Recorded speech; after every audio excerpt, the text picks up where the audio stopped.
Annie-Claude Sauton, là on est au terme de la dernière pièce de Lucien Vargos, mais à côté de votre travail de comédienne, vous vous occupez aussi de l'atelier théâtre, du théâtre Saint-Martin. Alors dites-en-nous quelques mots, puis de ce qui va se produire 5 jours à la fin du mois de juin. Alors, c'est un atelier que Lucien Vargos animait avant, donc ça fait assez longtemps. Après, j'ai repris cet atelier. Ils sont bien moins nombreux que du temps quand Lucien s'en occupait lui-même.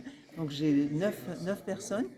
Évidemment, il y a plus de femmes que d'hommes, donc chaque fois, il faut trouver des pièces pour que tout le monde ait un rôle intéressant. Donc, moi, je fais souvent des montages de textes et on répète tous les lundis depuis le mois de octobre-novembre. Et donc on joue quand le dernier spectacle du Théâtre Saint-Martin est terminé. Donc là on termine le 16, on va avoir une petite semaine où on va pouvoir répéter dans des décors, Et donc ce seront trois petites pièces de Courteline qui sont très très très drôles et très bien écrites parce que les vaudevilles de Courteline sont très bien écrits. C'est les boulingrins, la pêche et soie et la peur des coups, une scène du malade imaginaire et une petite pièce de Tristan Bernard qui s'appelle Un cœur de bronze, qui est une pièce aussi qui est assez cocasse parce que c'est une jeune femme pour, euh, qui veut se présenter pour être bonne chez des bourgeois.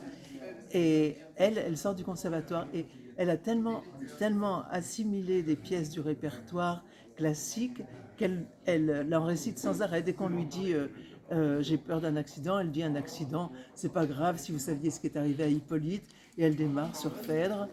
Chaque fois qu'on lui dit quelque chose, en fait, elle explique qu'elle ne peut plus être sensibilisée à rien parce qu'avec tous les malheurs qu'elle a suivis dans ses pièces classiques, elle a un cœur de bronze maintenant.